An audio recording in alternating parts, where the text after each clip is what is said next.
Hey, this is Jeff, and we need to talk about gay marriage. Full disclosure, I've been an outspoken advocate of LGBTQ rights since long before the term LGBTQ was invented. That said, many people who agree with me do so for reasons that miss the real point, and many who disagree with me do so without realizing the self-contradictory nature of their own arguments. The real issue isn't gay marriage. The issue is that almost everyone is asking the wrong question about marriage in general. If you ask a dozen people what is marriage, you'll probably get a dozen different answers. But if you ask why is marriage, you're likely to get some deer in the headlights stares. For some, it's a tradition that goes back so many generations that they never questioned it. Others will say it's a way to declare their love for one another, but you could do that without a ceremony or a license. And some will be reluctant to admit that they did it so they could lawfully cohabitate or put their spouse on their health insurance or otherwise take advantage of the old maxim, two can live as cheaply as one. And those people, as unromantic as it may seem, are the ones nibbling around the edges of the truth. When you enter into an agreement with one person, there's a single point of accountability. That person is solely responsible for their obligations to you, and you're solely responsible for your obligations to them. As soon as another person is thrown into the mix on either side, the question of accountability becomes much less clear.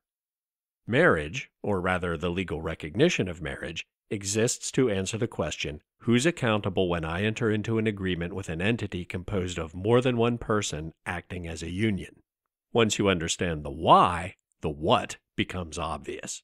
Marriage is a contract, similar in almost all respects to articles of incorporation for a business or a nonprofit or a municipality. That may be the least romantic thing you've ever heard if you believed that marriage was about announcing your eternal love to all the world. But what society cares about is knowing who's accountable to whom when obligations aren't met. If you feel that a blessing from your religious community enriches your relationship, then I'm genuinely happy for you. If your spiritual leader also happens to be a notary, fine. Just remember those two functions are separate and distinct. But if you want to mandate a statutory definition of marriage based on your religious beliefs, that's blatantly unconstitutional. The Establishment Clause in the First Amendment protects religions from being controlled by the government, yes, but it also protects the government from being controlled by religions. Let me be perfectly clear about this.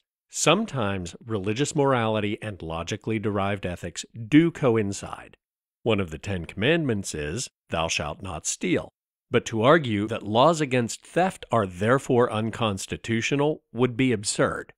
However, before any statists get too excited, if the government has any role to play in marriage at all, it's to be the arbiter of last resort for contract disputes that can't be resolved by the parties themselves, and to ensure that people aren't bound by a contract that's based on coercion or deception.